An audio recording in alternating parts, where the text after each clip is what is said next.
It's because you were there with Frank Rodham, weren't you? Yeah. Hush descends. You're looking at me as if you're expecting the event to start now. We're still expecting a few more people, so we'll just leave it a minute or so.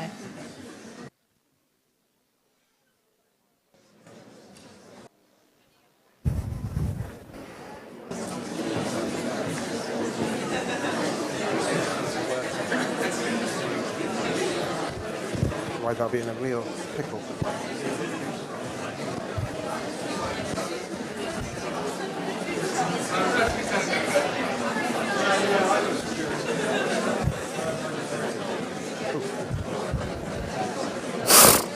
Somebody else have to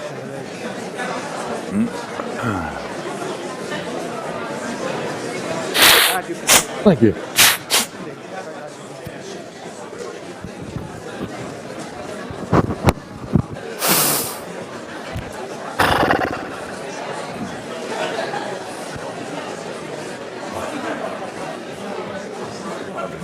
Flattered, Don.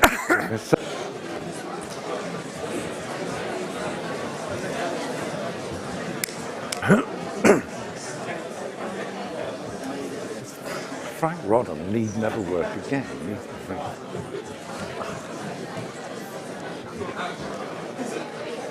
Really? Really?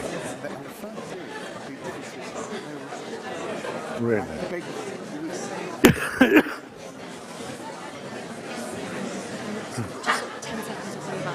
Just give a signal to the guy at the top and they'll switch it. Okay. Yeah, okay, that's great. I think if you can get this, you can bring them down and try and set them to start. Yes, yeah.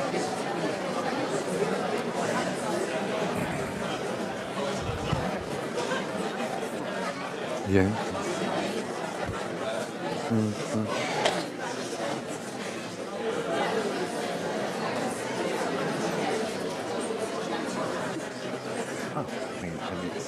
Celebrity market. Just before we start, can I just remind you to turn off your mobile phones and just to say that we're not expecting any fire drills tonight, so any alarm that you hear will be a real one. So please exit in the corridors provided. Okay, thank you.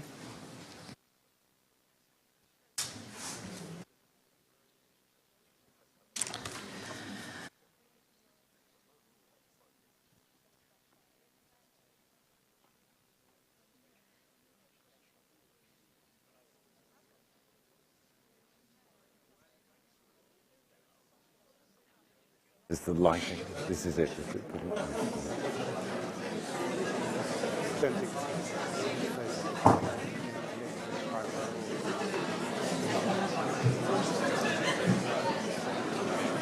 Well, I'm ready when you are, Don.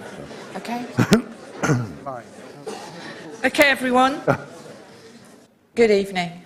I'm Professor Janice Kay. I'm Provost at the University of Exeter, and I'm really, really delighted to welcome you to our inaugural Creative Dialogues event and to welcome our guests tonight, Charles Dance and Don Boyd.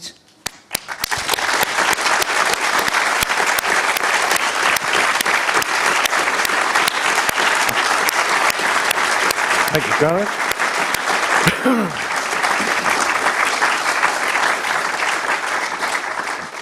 So we're delighted to welcome Charles Dance. He's a hugely impressive and talented actor, screenwriter and film director, one of the cherished cast list of British actors who make up the international film and theatre industry. We wanted an exceptional person to launch this series, and haven't we got one? I must tell you that this event was fully booked in less than 24 hours. For almost every person here, there was someone else on the waiting list, so we're really glad that you all showed. And we're also pleased to be live streaming this event. So a warm welcome to everyone joining us online. Now, the Creative Dialogue series is the brainchild of two people: film director and producer Don Boyd, who is an honorary graduate and visiting professor at Exeter, and Will Higby, a professor of film here. The purpose of Creative Dialogues is to bring high-profile people from the creative and performing arts to Exeter to inspire our students, show the impact of our research, and share these experiences with the wider Exeter community and, of course, the South West. It builds on Exeter's proud history of arts and culture, which is recognised internationally. We're extremely pleased to host the Bill Douglas Cinema Museum with over 80,000 artefacts from the world of film, and to have one of the South West's premier theatres, the Exeter Northcote Theatre. We also partner with the London Film School, one of the foremost film schools in the world, to deliver an innovative and cutting-edge programme in international film business. Our drama department is World Top 100, and we're absolute leaders in film studies. This evening, Charles Dance will generously share some of his insights and experiences from his 35-year career to date. Looking at his filmography and theatre work, it shows no sign of slowing.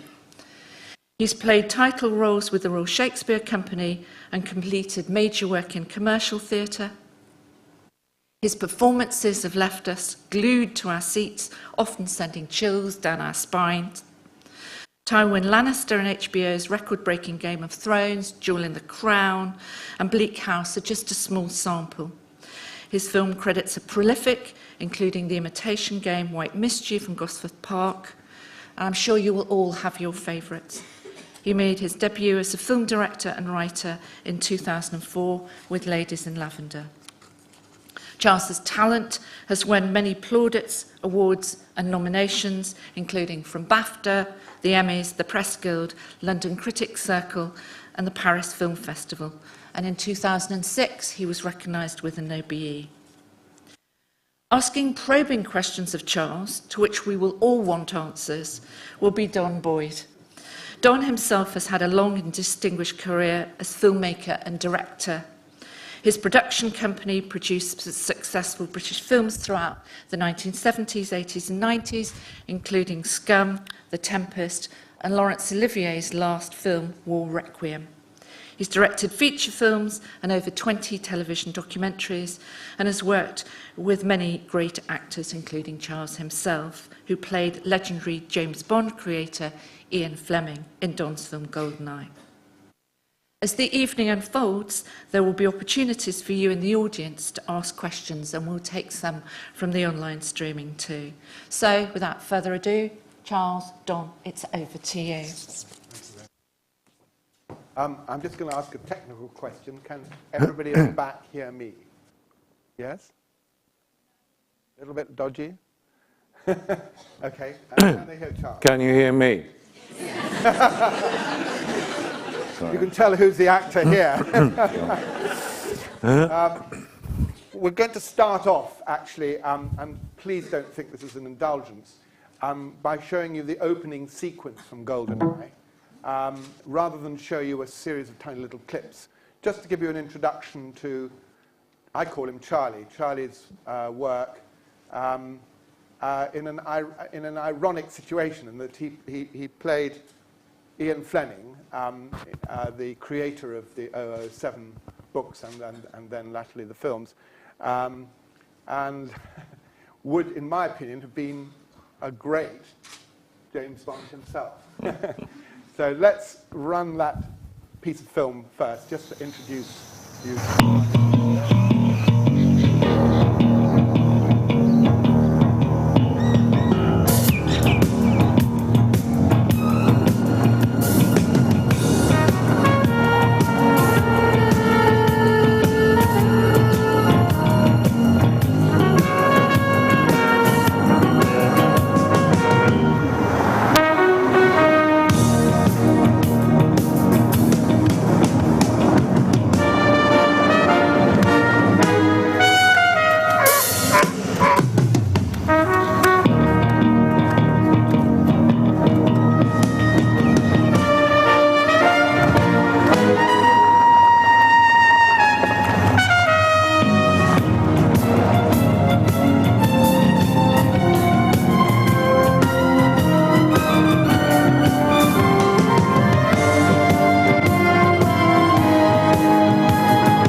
Argentines without means do it. People say in Boston, even beans do it. Of course they do. Let's do it. Let's fall. Please. Beg your pardon. I'm sorry, Mr. Carr, but we're trying to make a film here. I'm actually trying to live here. Come on, let's go in the garden. Terribly quiet. Scouts on it. Sorry, darling. I can only apologize. Okay, sound, camera, Ian Fleming interview. Take one. And action. What made you start writing? Well, I suppose one had passed 40, and I needed something to take my mind off the shock of getting married. Why does one start anything? You've been accused of exploiting sex and violence. So I'm told. But one could say that since the war, we've all been rather obsessed with violence. As for sex, well, most people rather enjoy that, don't you think? And yet your villains seem to be extraordinarily evil. Who do you model them on? Extremists, sadists. Admittedly, they are modeled on seemingly rather ordinary people. Dentists, doctors. These people who call themselves doctor. Dr. No. People named after parts of the body. Foot, leg, head, tooth, hence Goldfinger, so on and so forth. And James Bond, you? Do let's be clear about one thing. I am not as tough nor as strong as Commander Bond. Rot. One ought, I think, to treat women rather better than Bond, don't you feel? Something new every day. Do you know the difference between Ian's declarations and God's movements? I don't believe I do, dear. There isn't one. They're both terribly mysterious. Terribly. You don't understand a word of that. It's all right, dear. We don't love you for your brain. President Kennedy greatly admires your work. I understand From Russia with Love is one of his 10 favorite novels. He was good enough to tell me so in Washington, yes. Can you confirm the widespread reports that you wrote the blueprints for the Central Intelligence Agency? Forgive me, I'm not in a position to confirm any such thing. I was then, and I'm now deeply fortunate to have had as my great friend Sir William Stevenson. We were involved, yes, in the secret world. As a secret agent? A secret agent is the one person in the world who will never tell you he's a secret agent. Were you involved with the Secret Service? Certainly not. There was one incident during the war, when I was involved with your chaps, and I don't think I'll get into trouble with the Pentagon if I tell you about it. Sir William over there had put me in touch again with my best friend at Eton, a chap by the name of Ivan Wright. I arrived in New York to face the climax of my wartime training. My instructions were to kill a man in cold blood. He was a Chinese assassin, master of disguise. Ivor would help me find him.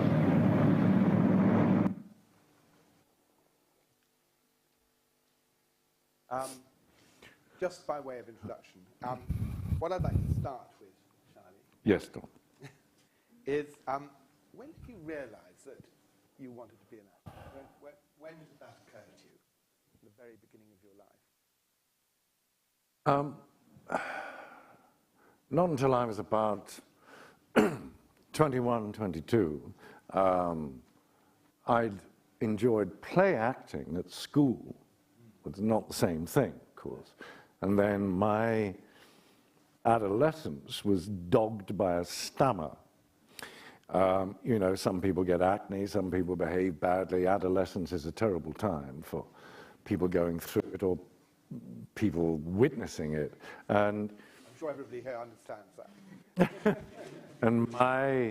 But my stammer started to go as my adolescence came to an end. So, and I got more confident because I could never be seen to be a stammerer. I used to make up the most complicated sentences to get on with marriage. So as my confidence came back, and I thought, oh, maybe I can do something with the fun I'd had as a 11, 12-year-old. But by then, I was coming to the end of 3 years at art school. Yes, I was going to say you design, Graphic design and photography. Yes. Yeah, and I thought, well, I can't get another grant to go to drama school. So I was introduced to two rather extraordinary old men who became my gurus, and they taught me what I would have learned had I gone to drama school. I was going to ask you about that. Yeah. Just going back to that question of the enthusiasm that you had, was it something to do with the idea of playing a lot of different characters that attracted you to it, or was it a question of something that you enjoyed doing because you were delivering some kind of enjoyment for the people that were listening to your voice, or what you looked like? What was the element in your desire to be an actor, apart from the fact that you had some fun doing it? You mean when I was a kid? No, at the time that you were beginning to realize... Oh, right.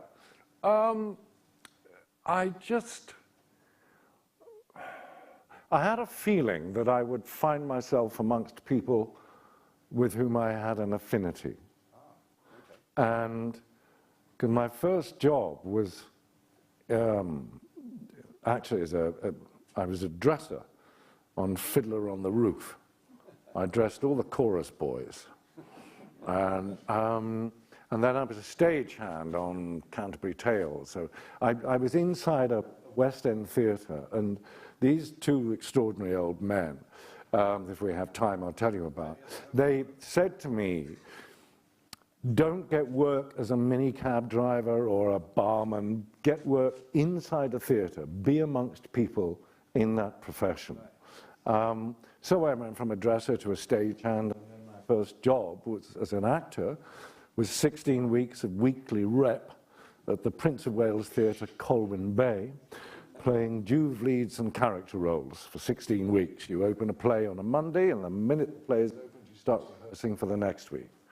I want to take you back yes. before that, okay. Because Colwyn Bay sounds definitive. How did you get the job? Did you go for an audition with lots of other people, and how did you prepare for that? Or was it something that came to you? Supreme confidence and arrogance, really. I bought a copy of The Stage, which most actors will never confess to ever buying. It's all online now. Oh, yeah, oh, is it? Oh, right, okay. And there are the small lads in the back, actors needed for summer season. So I rang this number and went along and... Can you remember your audition fees? I don't think I even had to audition, really? Actually. Wow. No. Maybe I did. I can't honestly remember, Don, no. But, okay, and these two mentors, yeah. You've told me this about before, right? Yeah. But tell us a bit about these guys, because they do seem as if they've been hugely important in your life. Yeah, they were. I met them through a friend of mine. They coached a friend of mine for his RADA audition. And I was coming to the end of 3 years at art school, and I then decided that I didn't want to spend my time designing house styles for British Telecom or book covers or things like that. I thought I really wanted to be an actor, because we had a theatre group at art school that I was doing some work with. So I rang this friend of mine up and said, who are the two old men who taught you? So he told me and gave me this telephone number. And I rang the number, and this extraordinary voice came down the phone, Loddiswell 249. And I said, hello, my name is Charles Dance.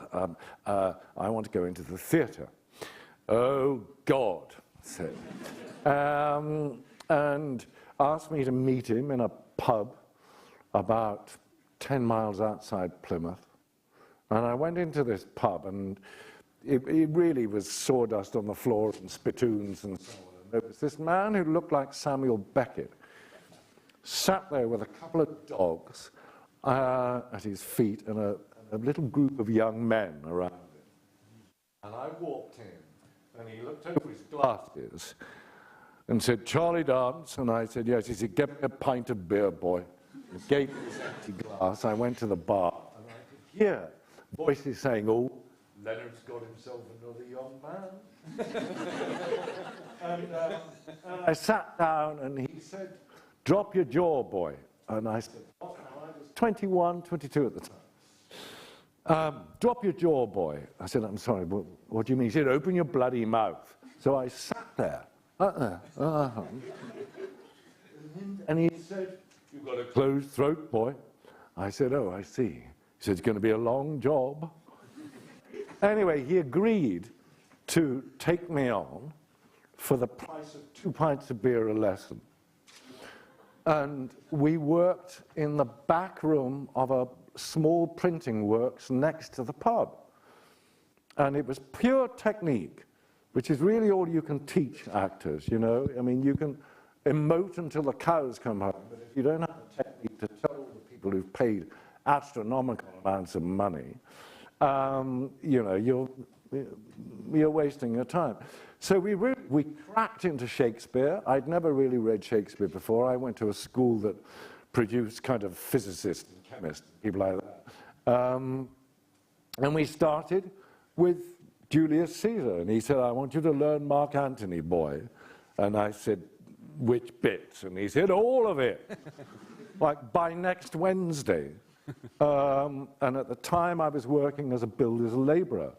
And during the lunch break, these guys would be sat around with copies of The Sun or whatever, and I'd sat there with the complete works of Shakespeare, you know. What are you reading there, Charlie? Oh, it's just a book. I don't know, nothing interests you, you know. Cramming in Mark Antony. And we worked our way through Shakespeare and Shaw and Beckett. And then finally, after 6 months, he introduced me to Martin, the man he lived with. And whilst Leonard looked like Samuel Beckett, Martin, who was German, looked like Bertolt Brecht. They were an extraordinary couple. Yeah, and Martin had been a member of the Berliner Ensemble.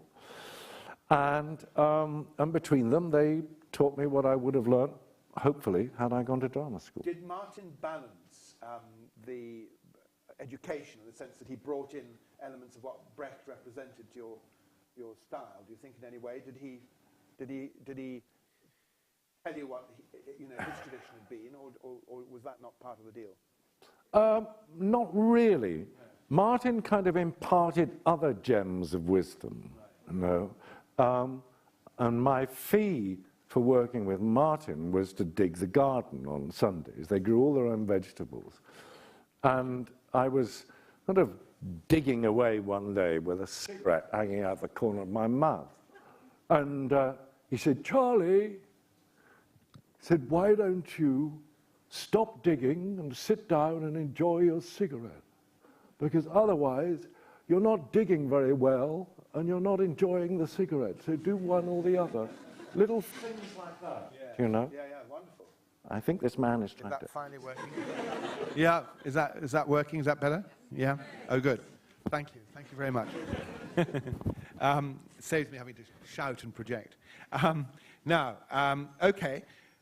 Just carrying on from there, because you mentioned Shakespeare, how much treading of the boards in rep did you have to do before you got into a situation where you would have had to have auditioned for the RAC, for instance? I did. And what was that like? And did they continue to input at that stage, or did you go off on your own during that phase of your life?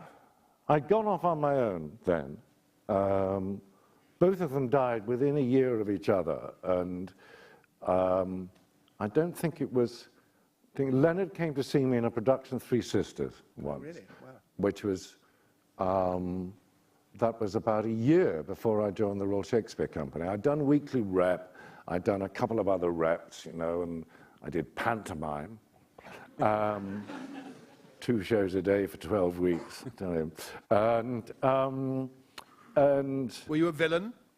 No, I was principal boy. Oh, of course you were. 12 miles from London and no sign of Dick. Yeah.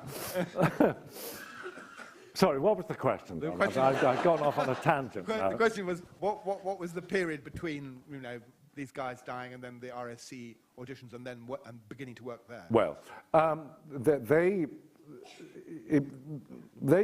Leonard sorted me out with a job as a dresser on Fiddler on the Roof because he knew the production manager.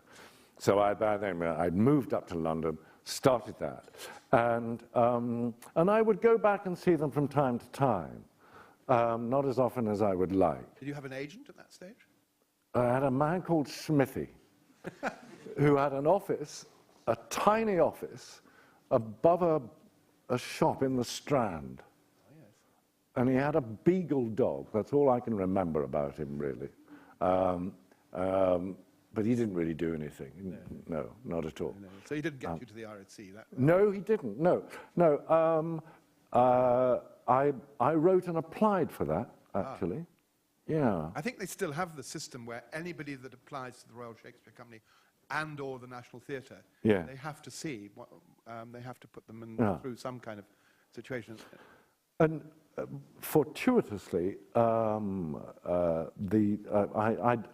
lined up a few audition pieces with Leonard, and because Julius Caesar was the first thing we worked on, so I had a couple of bits of Caesar in my head, and I auditioned with a piece of Cassius, and so I joined there in 1975. Yes. Now, was this in the days of, well, Peter Hall, John Barton? John Barton, certainly. Not Peter Hall. Terry Hands. Terry Hands and Trevor Nunn. They were the joint artistic directors. Yes. So and Peter had left by then. Yeah. And we did all the history plays in 75 and 76. Because I think you actually managed to play Henry V. I did. During that era in 1975, so you'd have only been about 29 then. Yeah, if you say so, Tom. My mathematics is... Yeah, I was understudying Alan Howard, who I miss greatly, and probably very few of you here would know of Alan Howard. He was great classical actor with an extraordinary voice. And I watched him all the time, listened to him, and listen. He would play with his voice. He would try things out every night, and he had a way of speaking verse. He would rattle it out like a machine gun, you know. And those great soliloquies of Shakespeare, you don't hang about and try to highlight phrases and words for an audience. You must take it like an aria from beginning to end, you know. Because really, it's a piece of music. So, and I learned a phenomenal amount from him. And we were on tour. We took Henry V to the Brooklyn Academy. And anyway, one afternoon at 3 o'clock, somebody came to me and said, "Alan's not very well and you're on tonight." And I thought, oh my God. And I dried halfway through the breach speech, which everybody knows, you know. And the interesting thing was, you know, I kind of got to a point, I dried stone dead. And there was a pause that felt like half an hour. It was probably 10 seconds. But in that pause, I got offered 6 different lines from actors around me on the stage. I thought, no, that's not the right line. No, it's all. How cruel. Yes, well, anyway, yeah. Did you then continue to play that role afterwards? Or was that... I did it there. Actually, I done it in Paris and I did it in New York because I was playing Williams, who swaps the glove with Henry. That was what I was doing. And then when we were doing the Henry IVs... So, you were Prince John of Lancaster. Yeah, which is not very much in part 1 of Henry IV, but it's a wonderful part in part 2. Yeah. When I've heard people talk about that period, and I've come across Terry Hands, there was a pretty rigorous teaching system, wasn't there, in terms of the verse? Yeah. Did you have to go through that? It's an amazing education. It'd be like coming to university and spending 3 years learning how to deal with Shakespeare. Yeah. Peter Hall. And John Barton, of course. Yeah, but I never worked with Peter, but I know from people who did work with him, he was very dogmatic about the iambic pentameter and, you know, this breathe here, do this here, and so on. But Terry and Trevor weren't quite so dogmatic. John Barton, we used to do sonnet classes with. Right. So if you weren't playing one evening, then a bunch of you would get together and we would work on sonnets. Wow. But I learned more about verse from listening to Alan than anybody else, how interesting. actually. Yes. Yeah. But you also have to have, it helps if you have a reasonably musical ear. Yes. Because there is a very definite rhythm, and you can play with it. You can cross the bar. Do you know what I mean? Yes. As musicians can. In the sense that you were sort of an apprentice, Yeah. was it also a situation where you were thinking, God, I'd like to play that role, and did they have an audition system where you went up for things you wanted to do and then didn't get them and were really annoyed and that kind of stuff? Not within the company, no. But there were still remnants at that time of a system at the RSC where you could work your way up through the ranks, rather like you can, at the Comédie Française. That has changed now. But I, in the 5 years or so that I was there, I kind of graduated and then left playing Coriolanus, which I love. It's a wonderful play. Bring that up because that was, in a sense, the first really great role that you played for the RSC. Yeah. Was that true? Yes. But ironically enough, and with Alan Howard, Yeah. you had previously played, am I correct, Tullus Ophidius? Yes. Yes. Yeah. Who's the man who kills Coriolanus? Yeah. If I am correct. Yeah. Was this the beginnings of your rather nasty characters that you play? You rather enjoyed, because the reviews for your Tullus were pretty good. They were okay. And the reviews for Coriolanus were brilliant. Well, no, this kind of string of villainous people, it's just the way my face is put together, And by the way, he's one of the most sweet-hearted men I've ever come across.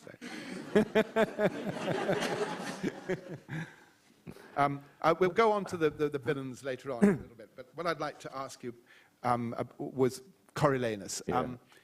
That was a big role. Who directed it, and what was it like learning it and dealing with it and putting it on? Because you did take that all over the world, didn't you? Yeah. Yes. Well, because I'd understudied, I was understudying Coriolanus and playing Tullus Ophidius, a bit like, playing Romeo and understudying Juliet, the other way around. So I kind of knew it a fair bit, and I'd left the RSC, and it was about 1988, I think, that Terry rang me up and said, do you want to come back and do Coriolanus? And I said, Christ, yeah. And he directed it again, Right. having done it in, when we first did it. And of course, I loved it. Of course I did. What was it like doing it to foreign audiences? That must be a strange experience. They don't Really good in Germany, actually. German audiences, when you take a heavily political play like that, they react. They shout, they boo, they cheer, and they don't sit rather reverentially like English audiences tend to do. Beginning to change now. People are taking their coffees and their iPhones into theatres. Oh, really? Awful. Now, during that era, I mean, you were inevitably seeing the work of Laurence Olivier, John Gielgud, Ralph Richardson, Donald Wolfett maybe a little bit before that. No, I never saw Donald Wolfett, other than on film. No, but I'm going to bring up the film in a Right. minute. Did you go and see lots of plays, and was there any actor that you thought, wow, now that apart from Alan Howard, in that area of these really huge characters of the English stage, were they people you worked with or knew about or had anything to do with? Paul Schofield, Yes. I adored, and I got to know him a little because the production of Three Sisters that I did, his wife Joy Parker was in that. And Paul used to breeze in from time to time. But an actor who really impressed me more than anybody else, and this is not on stage, was on film, was Peter Finch. Oh, yes. Who was one of the first kind of major stars that I saw, who was both prepared and allowed to show vulnerability. Which leading men were not supposed to do. No. having said that, of course, that same era, and this is going to move me into the film area, you were, you know, a child and a young man during the era of Brando, Newman, James Dean, Alec Guinness, of course, Vivian Leigh, Marilyn Monroe. There's a lot of vulnerability in a lot of their work too there. And I'd be interested to know, did you go and see movies a lot? Did you go to the cinema to balance your kind of obsession with working on the stage and working in the RSC? And who were the people that... Well, actually, when I was about 16 or 17, I worked in what was apparently the first espresso coffee bar in the Southwest. Are there still espresso coffee bars in the South? It was called the El Sombrero, and the purpose of the El Sombrero was said to be for a little light romance and reading. And anyway, a whole bunch of us there were great fans of Steve McQueen. Oh, yes. And we saw every Steve McQueen film. Didn't matter what it was, as long as Steve McQueen was in it. Yeah. And Steve McQueen was a huge star. I don't think he was the greatest actor in the world, but when he walked on a screen, you couldn't take your eyes off him. And I did see every Steve McQueen film going. But yes, I would go to the cinema. I can't remember what in particular, but you know, I went pretty regularly. Do you think that as an actor, and this leads me on to one of the questions I was going to ask later on, but I'll bring it up now, that you have to adjust hugely? You've got theatre, film, TV, and of course there's radio and other media too. But to what extent do you adjust between those media, in the way that you go about your performances? And this is beyond just the idea of being in front of a camera and having lots of takes, stuff like that. In terms of the way you prepare and how you deal with each medium, would you say that there's a specific attitude you take to each medium that's different? Well, you have to be physically fitter to do a long run in the theatre. But it's kind of a bit like a triangle. You know, if you're in the theatre, you're the apex of the triangle and your performance does that. If you're in front of a camera, you're the base of the triangle and your performance does that. But what's contained within the three sides is exactly the same thing.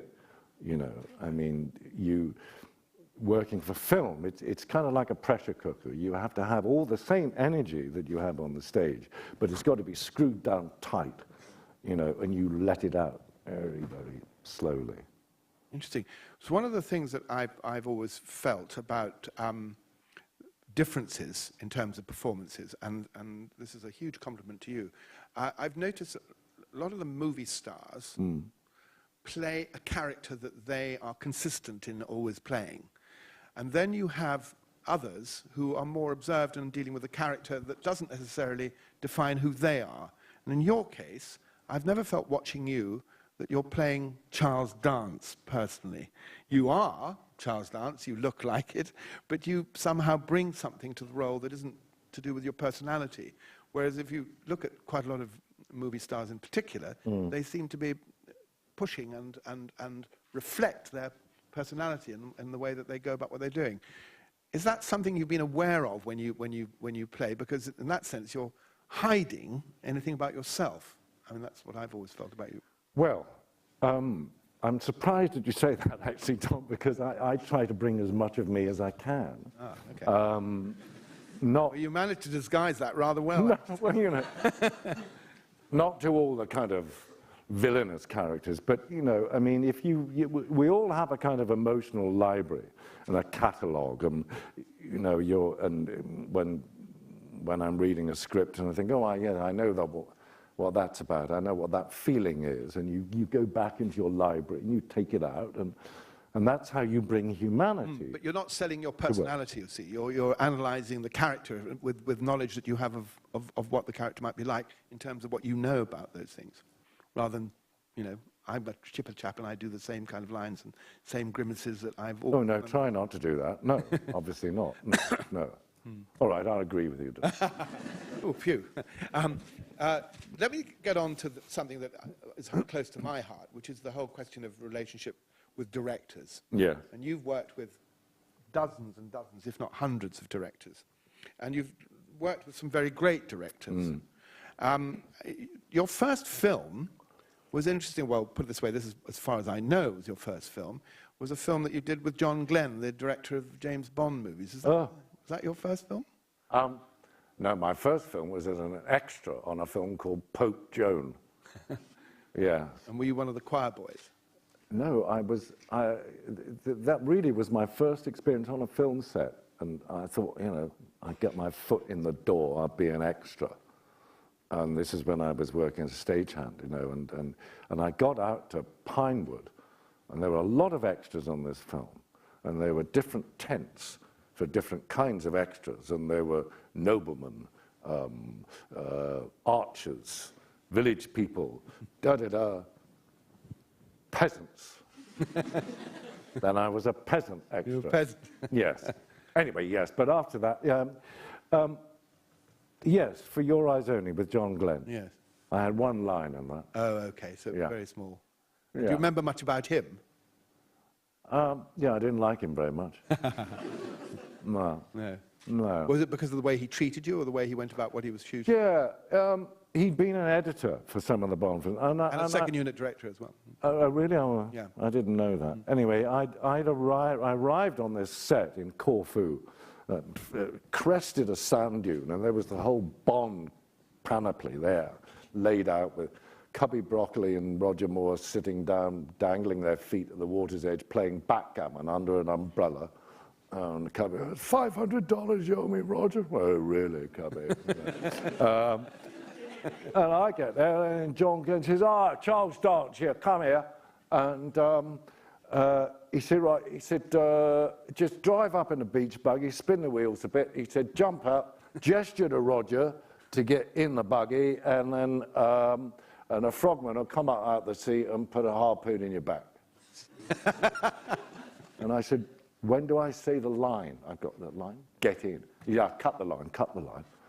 And Roger, bless him, said, no, you can't cut the line, John, because, you know, Charles's character has been trying to trap me now unsuccessfully, and finally he's cornered me, gets to, you know, finally get me, and then poor chap gets killed. So he said, you know, there's a kind of irony there. Oh, you hang on to the line, Charles, hang on to the line.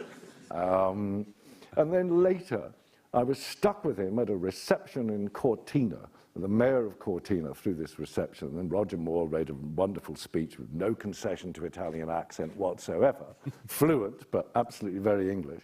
And I was stuck in a corner with John Glenn, and he says, it's all about timing, isn't it, our job? I said, well, it has a lot to do with it, John, yeah. He said, I'll just cut a film with Gregory Peck, and I took out all his pauses. And I thought, Gregory Peck probably knew more about film acting than you will ever know, you know? Anyway, sorry. Yeah, no, well, I sort of sympathise with your views of John Glenn. Yeah. But anyway, that goes on to the fact that you then, quite extraordinarily, and I did love this movie, I have to say, you played in a movie directed by two men, the Taviani brothers. Yeah. And you played a great film director, D.W. Griffith. Yeah. A film called Good Morning Babylon, which I recommend to everybody here. What was that like, working A, with the, two directors, yeah. And B, playing a film director? That was a very interesting phenomenon. It was terrific. It was a great script, and I'd heard all about the Taviani brothers, and I'd seen one or two of their films. And it was like being part of a family. Both of their wives worked on the set. One, Paolo's wife, I think, was the script supervisor. Vittorio's was the costume designer. They had a dog called Pisa, who appeared in every film until the poor beast died. He would either be sat scratching itself or just wandering across the back of a set. And they used to put my seat between theirs. Mr. Griffith, come sit here. And I'd sit between them. That was a wonderful experience, actually, because you know, there was nobody walking around with a calculator finding how much money they spent. You know, they were very much Italian auteurs. But learning about D.W. Griffiths, who's one of the great American pioneer filmmakers of all time. Yeah. I read a book called The Movies, Mr. Griffith and Me. Oh, yes. Lillian Gish. Have you ever read it? I have. I read it at film school. Really, really good. Yeah, you it's know? a brilliant book. Yeah. I mean, just an insight into the film industry generally, but especially at that time. No? Yeah. Yeah, that's... And with that enough, because that leads me on to the whole question of research. I mean, yeah. Are you one of these actors that likes to do a lot of research into your characters?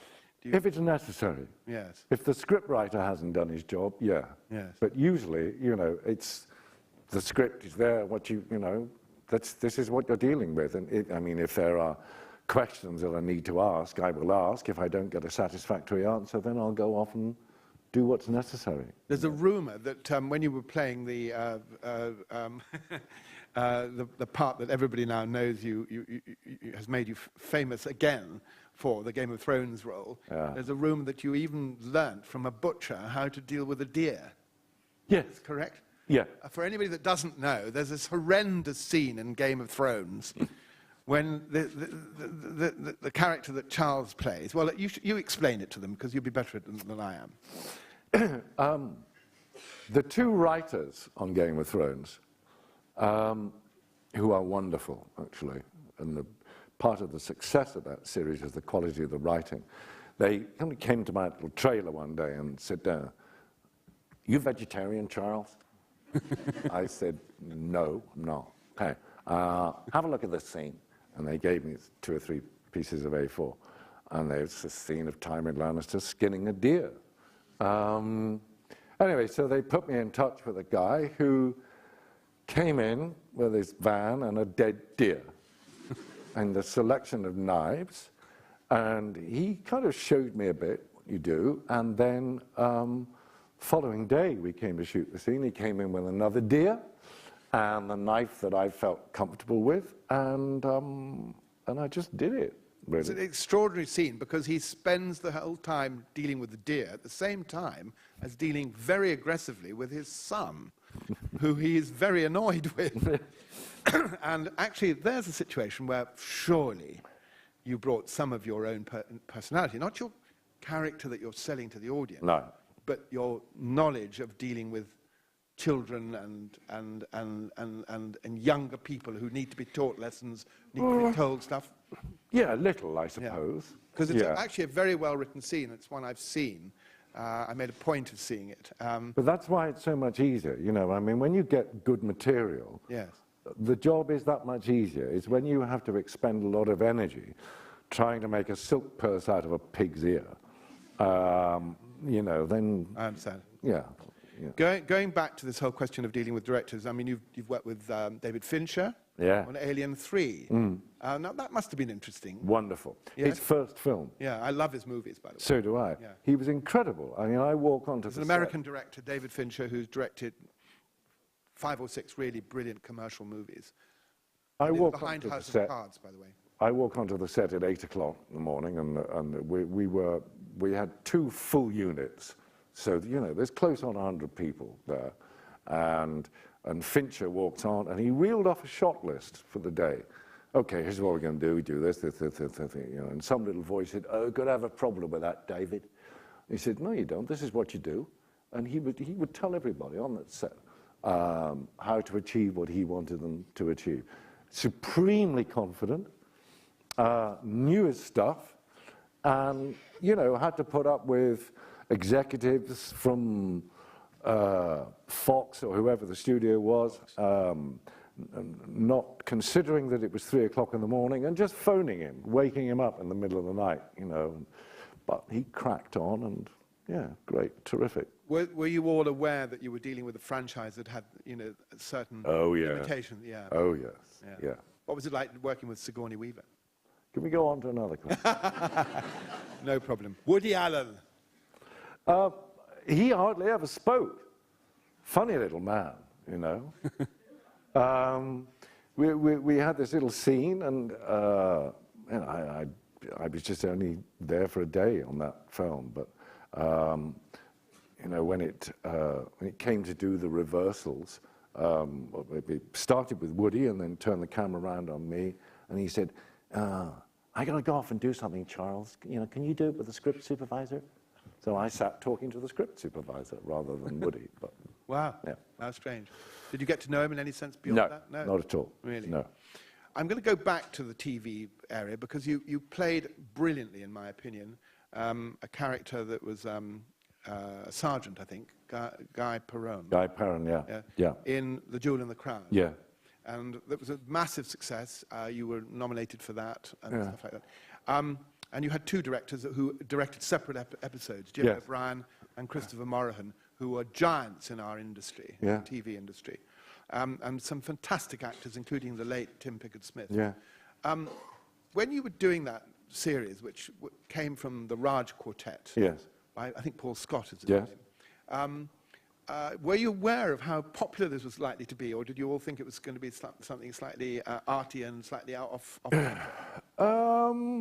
Well, we were aware that, again, you know, that the material was good. We had 14 hours of script there, written by Ken Taylor, who did a masterful job of adapting the Raj Quartet. And the narrative in those books leaks around all over the place, you know. And it was after this, it was made by Granada, who'd made Brideshead Revisited, which was hugely successful. And I think, if I'm right in thinking, Brideshead was the first period costume drama not made by the BBC, who basically cornered the market in costume drama. Right. Anyway, so Brideshead was made by Granada, and then Dennis Foreman, who was running Granada at the time, I think it was his idea that they adapt the Raj Quartet, and it was hugely successful. Yeah, massively so. I mean, you had, it's interesting because at that time it was dealing with issues like rape. Yep. It was dealing with issues of clandestine homosexuality. Yep. Racism. Racism. And yet we don't seem to have moved on very much since then. No, we don't. Extraordinarily. No, I know. When you were doing that, did you realize that those were the sort of things that might shock people when the series went out, or do you just regard them as things that were in the series as part and parcel of the Raj Quartet? I don't think we thought it would shock people. Thought it would remind people. Yes. You know. Do you think film and theatre and we have a duty to occasionally... Yeah, and I do think it's heavily influential. I really do. Yeah, I do. Because that was going to lead me to the next question, is when you become famous and successful, and your agent is pleased with their 10% or their 15% nowadays, the criteria for selection must be something that is always bugging you the whole time. What leads you to certain projects? And it can't just be the script. There must be something to do with the character or whatever. I've really only been in the position where I've got more than two choices, which is to work or not work. It hasn't happened that often, believe me. No. It's happened maybe in the last couple of years, but I've never had, you know, a kind of stack of things. Shall I do that, or that? If this comes along and I think, shall I do that? Maybe not, but I don't know what's going to come along next. I'm in the marketplace. No. Yes, I'll tell a little anecdote which is to do with James Mason, who's a great British actor. Yeah. He told his son, who told me the story, so it's vicarious, that he had 3 criteria for his choice. One was to do with money, so some things he took because they were well paid. Yeah. The second was to do with art. He felt that Taviani Brother Land, making a movie that was artistically interesting. And the third was quite simply location. Yes. Oh, yeah. Anyway, that leads me to the next thing, which is to do with musicals. You did Phantom of the Opera for TV. Yeah. I mimed singing. You mimed. Yes. What's that like? It's a weird phenomenon, that. It is. I'd not done it before. It was fun. Technically speaking, did you have to sort of feel that you had to learn how the breathing might work and move? Yes. Yes. And I had to learn, you know, the melody, and so that I could convincingly mime. But what was coming out of my mouth was not what you were seeing on television. It's rather wonderful. I love that TV movie. It's very, very, very. It was a bit sentimental. Burt Lancaster was my father. Yeah.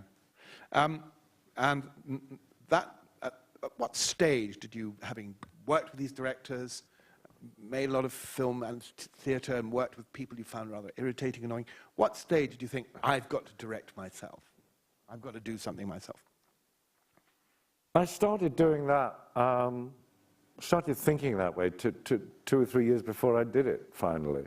And I really hope I get to do another one soon, because it's been too long since I did that.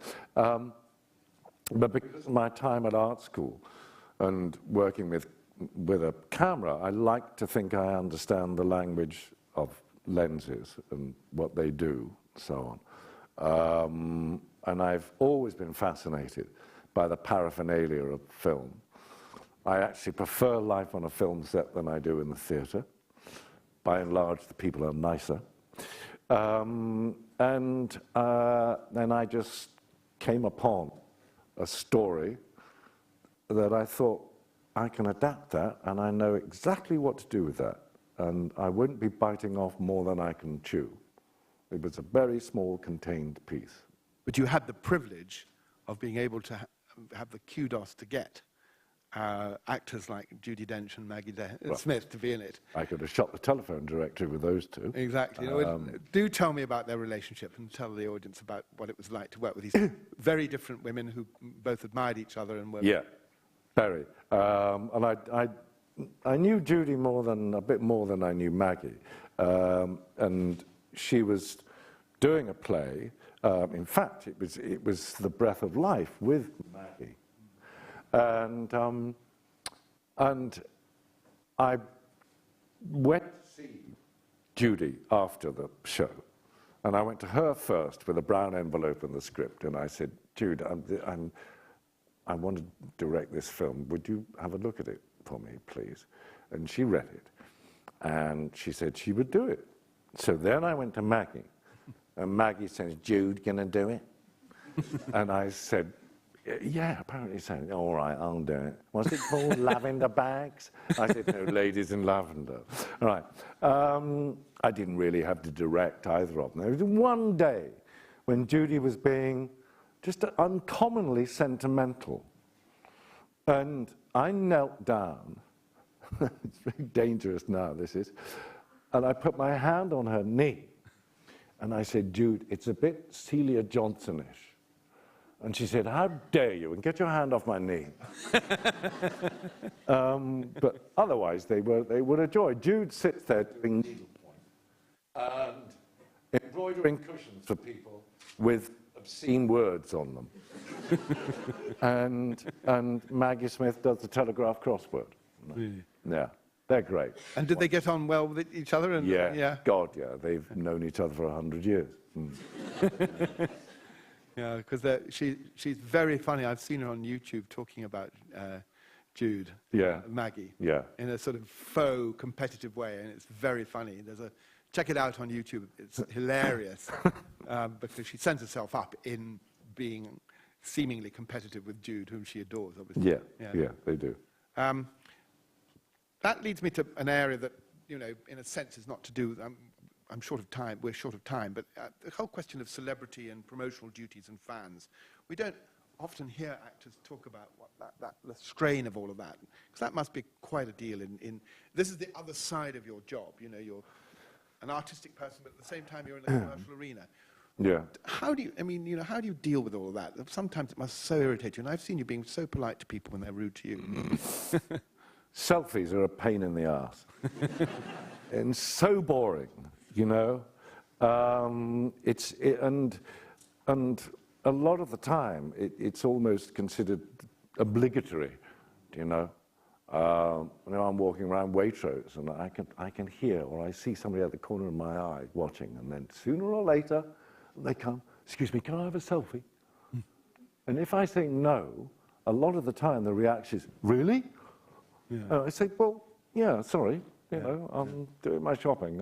I'd rather you didn't. Yeah. And then there are times when I don't mind, but, you know. But you're very good, for instance, doing pieces to camera for people, you know, in the publicity arena, and you understand the business. And I think a lot of actors, young actors, don't understand that that's a very much part of the whole job. It is part of the job, yeah. It's not a nice part of the job, but You know, you've been part of a product that is going to be sold, and you sell the product by banging the drum.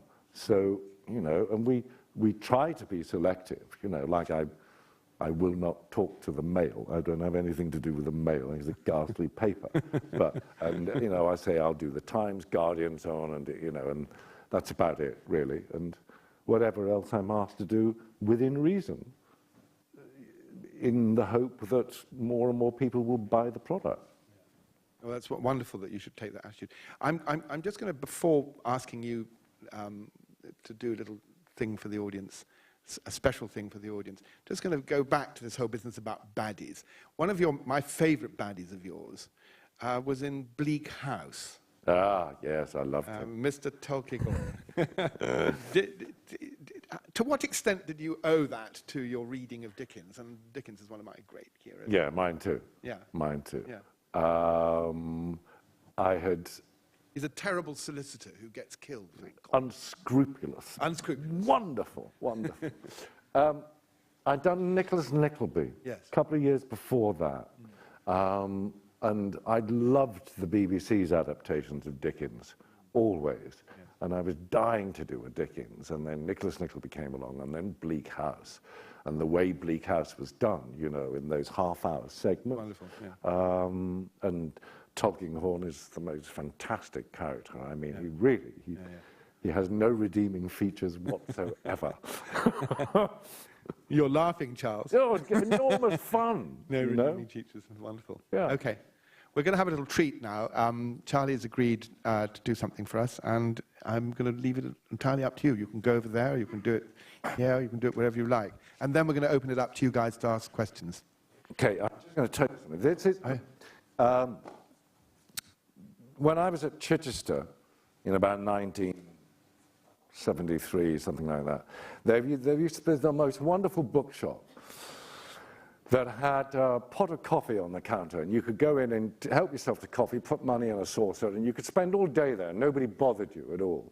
And I found a book by a writer called Richard Aldington, who I'd never heard of before. I since now know a bit more about him. He's one of the imagists with Ezra Pound.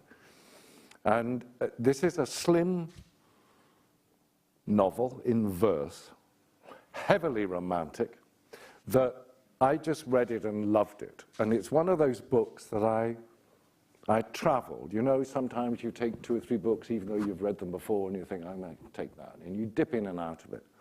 And I just want to read you something, because I think it's just an extraordinarily beautiful piece of writing. So if I may, I shall stand for this. It's called A Dream in the Luxembourg. There are plenty of people to despise the dreamer of daydreams. And I have a friend, a learned friend with a wistful smile, who calls it a disease we inherit from Rousseau. But I doubt if the learned friend has ever been really in love. Sleepless, eatless, let Rome in Tiber melt, love. But never mind him. Let me tell you my dream, for who can be in love in Paris in June with a lady of his thoughts in another country without daydreaming under the trees in the Luxembourg? Now, I'm so much moved as I tell you this that I shake with excitement. For there's so much to say that I scarcely know where or how to begin. So hard it is to be truly reasonable when you are a little crazy with a romantic love. When I least expected it, the miracle happened. For I saw a wood nymph visibly seated before me in the shape of a girl, and love pierced me to the heart so that the wound still throbs. But I mean it, that eros of the Euripidean chorus, that amour you may read of in Catullus, had me in his power. That same amour Pierre Vidal saw one spring morning riding through the fields of Provence. And it is quite true, as the ancients and the Romance poets knew, that love is a sudden thing which stabs at the vitals and leaves an ache like a wound in the left breast. I was only near her for 4 days, and all that time my mind was in confusion. For there were so many reasons that I should not love again, and so many reasons why I should not love her. So I fought against my love, trying to be honorable.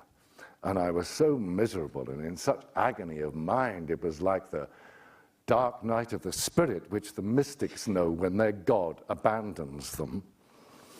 But on the second day, there came a moment when I ceased to struggle, let myself taste the happiness of being near her.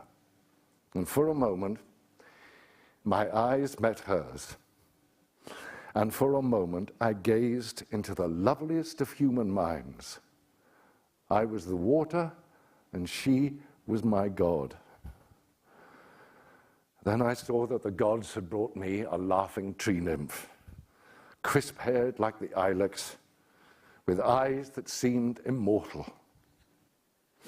I said to myself, this will cause me much agony, for doubtless she will never love me. What is one more lover to her who must have many lovers offering her devotion and their peerless selves in exchange for her complacence? Doubtless she thinks me a lout or a fool because I'm silent or stammer when she speaks to me. But who shall strive against the gods? That's just a flavor of it. Well, thank you, sir.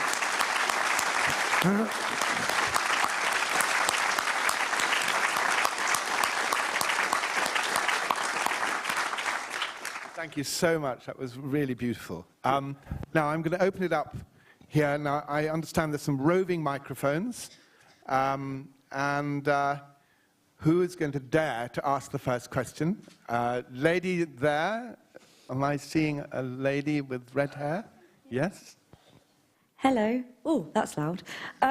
Yes, I would just like to ask, when you were doing Game of Thrones as Tywin Lannister, how did you find it bearable within your soul to speak to Tyrion the way you did? You nasty bugger. Yeah, I spent the whole time apologizing to Peter Dinklage. He was the sweetest man and a wonderful actor. But we pretend. Excellent. Lady just here in the fourth row, with the black sweater. Yes, you? It's all right. We'll wait for your microphone. The lovely Natalie passing it along. Thank you. Hi.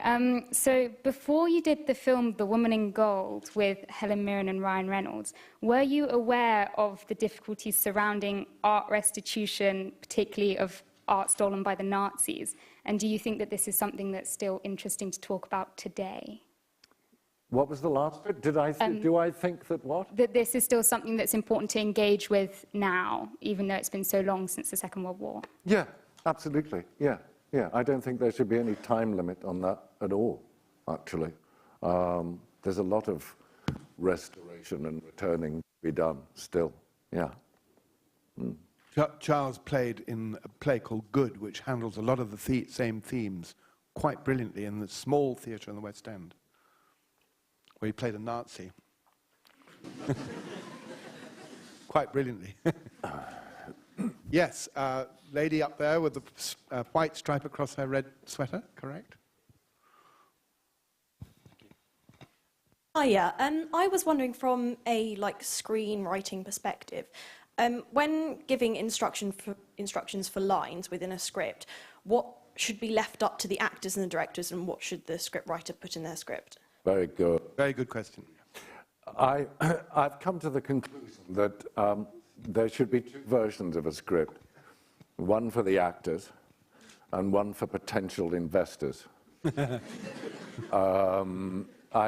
In my limited experience, and Don has much more experience in this than I do, I try to underwrite rather than overwrite. But when I was doing Ladies in Lavender, thankfully, I was given a chunk of money by the UK Film Council, and the film gave them a return on their investment, one of the few films to do that. But in the lead up to starting that film, I had this lengthy email correspondence between a man called the script doctor at the UK Film Council. Now, this is a script that I'd given to the two great dames, and they had agreed to do this film. This little man, the script doctor, I would get notes sent via Nick Powell, who was producing it, and then to me, about stage directions. And things like, there was a scene where Natasha McElhern's character I'd written, she gets on her bicycle and rides off down the lane. The email I got was, what's Natasha McElhern wearing in this scene? And I said, well, she's been out painting, she's wearing a skirt.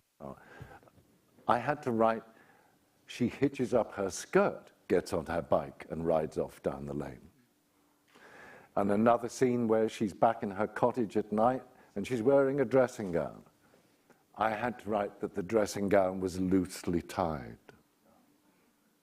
And I'm sure you've had to deal with that kind of nonsense, you know. And then somebody, again, much more experienced than me, said, listen, Charlie, just write what they want you to write and shoot what you want to shoot. Question here, gentleman, with a tie. Has it got a tie on? I'm not sure. Yes. Yeah, no, T-shirt, light blue T-shirt. I was just wondering, is there any moment in your career that particularly stands out to you for any reason? Just the one thing that sort of sticks out to you? Blimey.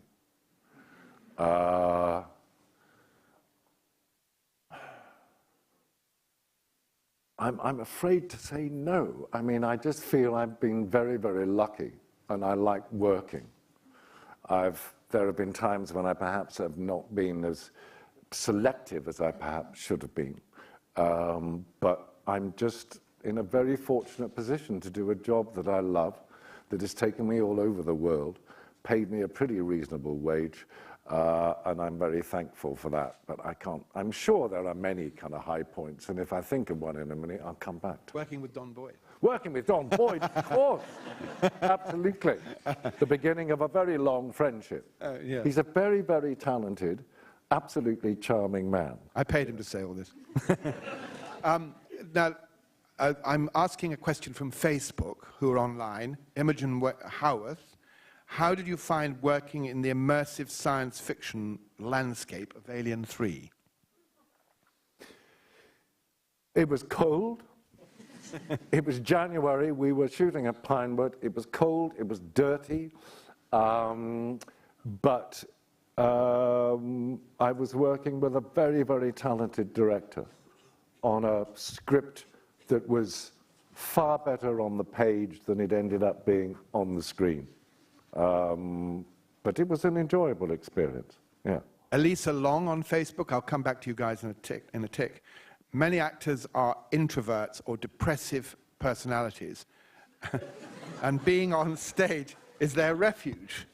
Do you feel that stage is your refuge? No, working is my refuge. But I am by nature an introvert, really. I'm at my happiest and my most contented when I am working. Question here. Glasses, second row. Yes. Get microphone there, please. I think this is Mr. K, correct? Yes. Yeah. You lent your voice to The Witcher 3. Do you think you can portray a character as well as you can in a video game as, say, on TV and film? And do you think video game actors should be given the same sort of recognition, respect as mainstream TV and film actors? Interesting question. Probably, yes. I've done 2 of those things. I didn't enjoy it particularly. I find it a very strange experience. You know, you go in and you're just reading a script and then they match the animation to the way your mouth moves. But the first one I did was was an animated film of Dan Dare. Do you remember Dan Dare Very from much the so. Eagle The Eagle, comic? yeah. And I was going in as Albert Finney was coming out. And as he passed me, he said, "The writing's on the wall, kid." No, I mean, really, we are replaceable. Yeah, interesting. But they're hard work, really are. And yes, I think they should get exactly the same recognition, sure. Another question? Middle there, yes? Dark-haired lady, right in the center almost. Excuse me using personal information here. Makes it easier. Hi there. It is really common for many creative young people to doubt a lot in themselves. Has there been a moment in your life where you thought that the path you have chosen is a mistake and you actually might be wrong? And if yes, how did you overcome with it? No, I don't feel it's the wrong path that I've chosen. When you were younger, or...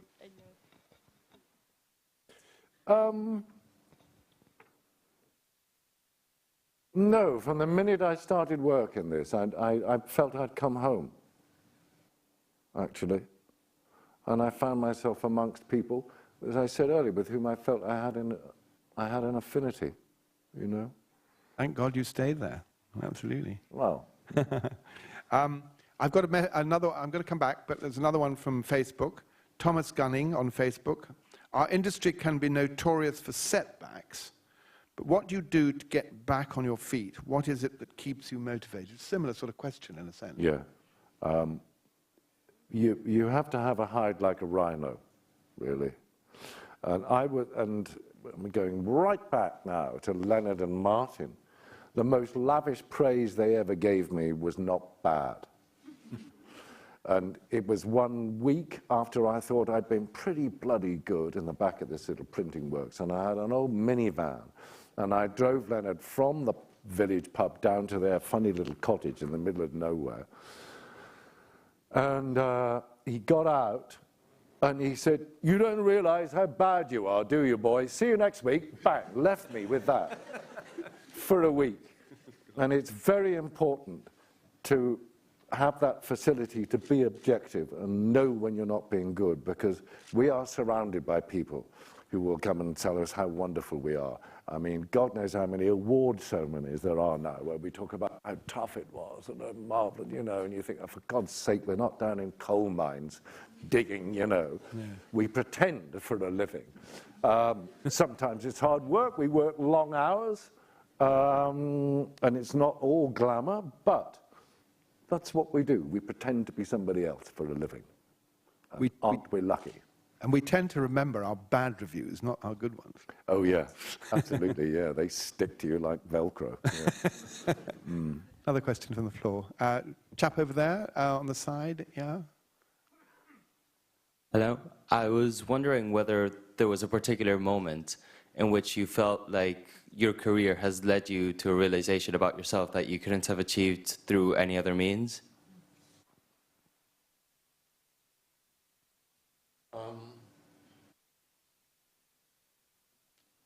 Yeah, I did a television program a couple of years ago, last year. It's called Who Do You Think You Are? Very moving program. And I'd been a bit sniffy about it, actually. I was asked 4 or 5 years ago to do it. I thought, oh, I don't want to do that, you know. And I thought Jeremy Irons had done it, and our late lamented friend John Hurt had done it. And I thought, well, okay. Because I had a bit of a peculiar upbringing. I knew very little about, I knew obviously who my mother was, what her name was, and where she came from, but I didn't know anything about her background. My father died when I was 4. I had a picture of him, I knew his name, but I knew absolutely nothing. And it was an extraordinary journey, actually, and they take you away for a couple of weeks and don't tell you where you're going. And I finished that, I think, understanding more about me and my flaws, particularly, than I had known before. And that was, I was just being taken along and allowing myself to respond and react as each piece of news came in as honestly as I could. I wasn't pretending to do that at all. And I think it was quite cathartic for me. Another question, just on the side here. This lady just...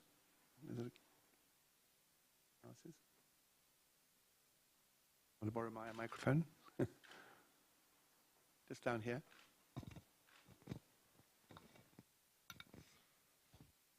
Pass the parcel, isn't it? There we go. Is there any role that, looking back on, you think you would have played differently? Yeah. Especially on film, where these days the schedules get tighter, budgets are smaller, and you have less time and time to rehearse. I kind of don't mind about, because you lose the spontaneity of film, but there have been many occasions when I've gone back to the hotel or home, wherever we are at the end of the day, and just thought, damn, something just occurred to you. But I can't put my finger on it specifically. And that, of course, is the advantage of theatre, that, you know, you bugger it up on a Monday night, you can get it right on a Tuesday night with any luck, and maybe even better on a Wednesday, and so on and so on. But you shoot a film, scene on film, and that's it, on to the next one, you know? You probably always think the next role you're going to do is your best role. We try to. Yeah. Yeah. I think that applies to filmmakers too. I guess so. Yeah. Another question? Yes, just here on the left.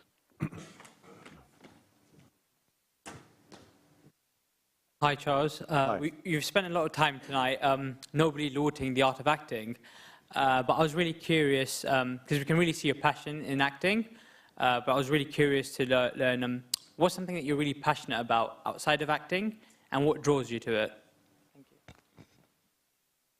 you. I'm passionate about the state of the country at the moment, to be honest with you.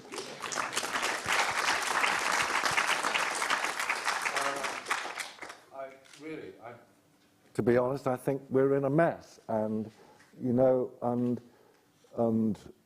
the political animals that we have now talk about running this country, or any country, as if it's a corporation. A country is not a corporation, you know. It's about people. And, you know, they're all at Davos at the moment, of course, aren't they? You know, the Economic Forum, and then there's massive security. I mean, God knows how many private helicopters and planes and so on, all over the place. But I believe in the welfare state. I always have done. And I believe in all of the things that came out of the welfare state, not least the National Health Service.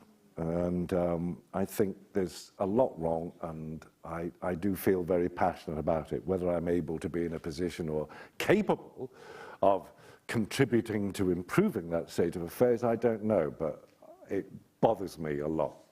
Can I have to be an MP? No, I don't think so.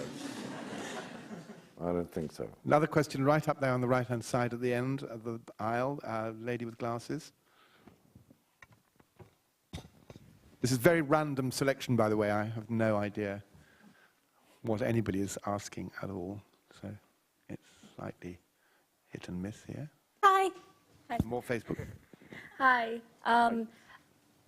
This is a question regarding, it's definitely about the creative industry, but I'm very curious that over the past year, especially in 2017, there's been the rise of the Time's Up movement and how the film industry has a lot of problematic people, and you've worked with Woody Allen. I just want to get your opinion regarding all these things that's happening right now, and how do you think it will affect the industry moving on?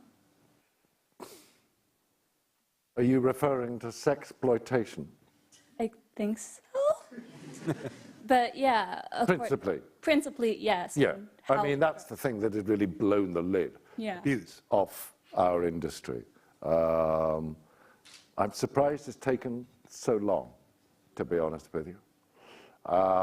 And like any other right-thinking person, I think it's appalling whether, you know, powerful men are taking advantage of women or powerful men are taking advantage of less powerful men or whatever. I mean, we do work in a ruthless industry, really.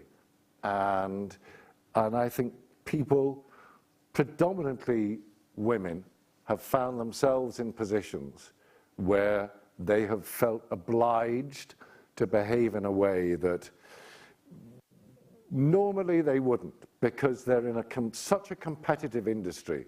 And, you know, if I don't do what this ghastly man wants me to do, then they'll give the job to somebody else or to somebody else. And it's an appalling state of affairs, of course it is. And I think that for the time being, things will probably improve a little.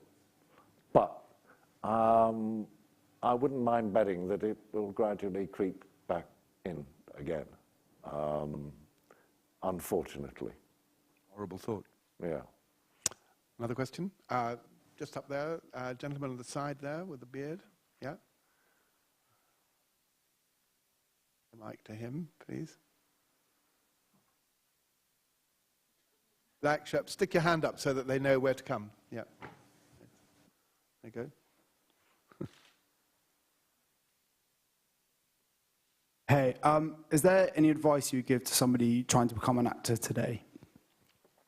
Yeah, don't do it. No, seriously, you have to need to do it. Wanting to do it is not enough, but you have to need to do it, and you have to be prepared for a lot of rejection. But you have to just keep banging on the doors. This is exactly the same question from Craig Barfoot on Facebook, by the way. So thank you for that. Another one. Guy down there with the red side there. Red t-shirt. Try and keep it on the side there.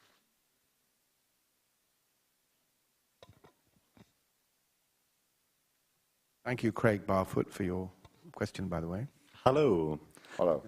So obviously you're very well known for your quite weighty, dramatic performances, such as your work in the RSC.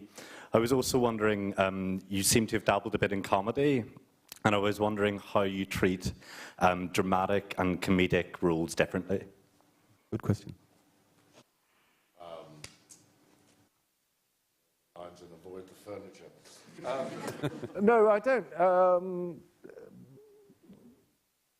Good comedy is much more fun, of course it is, and because of most of the work that I'm associated with, I don't get asked to play comedy very much. But I've done a couple of things in the last couple of years. I do this stupid spot on the Big Fat Quiz every year. I've just done an improvised comedy with Stephen Mangan called Web Therapy that I think is going out on Channel 4. And that was completely improvised. We shot 6 episodes in 2 days. Brilliant. Absolutely wow. Brilliant. And I've just been playing an aged transvestite. Which was his idea, by the way. In a largely improvised film. And there's a lot of comedy in that, but it's tragicomedy. But no, I treat it in exactly the same way, you know. Hopefully don't make the comedy too ridiculous and don't make the villainy too bloody that people don't ever want to look at it. Maybe another 2 questions. A lady right at the side there who would quite easily get ignored. Hello. No, the one behind, but we'll do both. I was just wondering, with regards to Shakespeare, are there any roles that you haven't yet played that you would love to play in Shakespeare? Yeah, I'd love to play Malvolio. I haven't played Jaques. I would like to have played Jaques. I don't like the play. I think As You Like It is a piece of tosh. to be honest with you. With some very great poetry. Eh? With some very great poetry in it. Oh, yes, absolutely, it's a beautiful poetry. I have a theory about As You Like It, that actually Shakespeare was commissioned to write a play by somebody about somebody said, oh, I want you to write a play about a good duke and a bad duke, and they go off in the forest, and there's this totally unfunny person called Touchstone. That's a thankless part for any actor, right? And in the middle of it, he puts this character called Jaques, who expresses his opinion when he homes in on the 7 ages of man speech. I mean, it's incredible. But around it, apart from, yes, some pretty bits of poetry, it's a nonsense of a play, I think, personally. So there's Jaques, and I think Titus Andronicus is a wonderful part, too. I have no desire at the moment to scale the peak of King Lear. I have an affection for As You Like It because I played in a school production as Celia. What did you play? Celia, darling. You played that? Very good. Who's a minor part. Lady at the side there, probably the last question because it's almost past, sadly. Hi, this sort of relates to an earlier question, but you said you started a lot with repertory theatre, and obviously that's a very much declined industry now in the UK. So how would you recommend that new young actors break into the industry without that opening anymore? A lot of people coming out of drama school basically form their own small companies and go and perform in pub theatres for no money. Yeah, there is a decline in repertory theatres. I mean, Leonard of Leonard and Martin used to, when I was coming to the end of 2 years, you know, he said, go to Oldham, boy, and stay there for 5 bloody years. Well, actually, Oldham Rep didn't exist anymore then, and most of the rep theatres were tended to be in the north of England. There are hardly any repertory theatres in the way they used to be now, and it's a great shame because yes, that's where actors learnt their craft. No. For what it's worth, just chipping in on that, I meet a huge number of young actors and actresses who are involved in what I call fringe theatre, and also the writers involved in fringe theatre are brilliant and unusual and special, and it's a very exciting new era for that particular group, and I think they're learning their trade in those smaller environments in a rather different way to the sort of rep setup that Charlie was part of in his early life. I'm going to say thank you for being such a great audience. I'm going to pass you on to Professor Will Higby.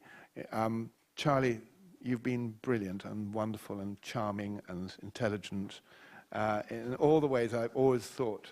I would have to tell you it was the case because of the huge amount of money you gave me to say that. But no, thank you.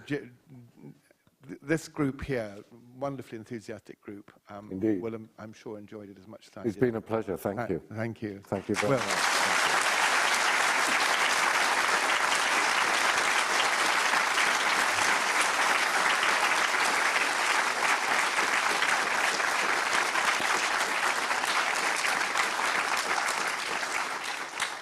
How would you follow that? I think the response is to have a very quick vote of thanks, because I can't compete with anything that I've just heard over the last hour and a half. My name's Will Higby, I'm Professor of Film Studies here, and when we decided to move forward with this initiative with the creative dialogues, we wanted to bring high caliber individuals who were leaders in their field. We wanted engaging, entertaining dialogue, but we also wanted something that was insightful. And I think we've had that in spades. There's been so much to take away from this evening's event. So thank you very much, Charles. Thank you for accepting our invitation. Thank you for giving your time. I know how busy your schedule is, and hopefully this won't be the last time that you come down to Exeter. Thank you. Thank you, Don, for so masterfully navigating the in-conversation and doing a fantastic Dimbleby impression on question time as you were taking the questions in the Q&A. Also, I'd like to thank the team that has brought this together, the events team at Exeter, led by Margaret House-Hayes, the team that work out of Professor Janice Kay's office, and also the people from the College of Humanities as well, who have worked really tirelessly to bring this event together so well. So could I just ask for a round of applause for Charles and for Don, but also for all the people who've brought today's event together. Thank you very much. Thank you. Thank you. Well, all right, Don, supper. Thank you. Really, it's an enormous pleasure. God bless you. Thank you.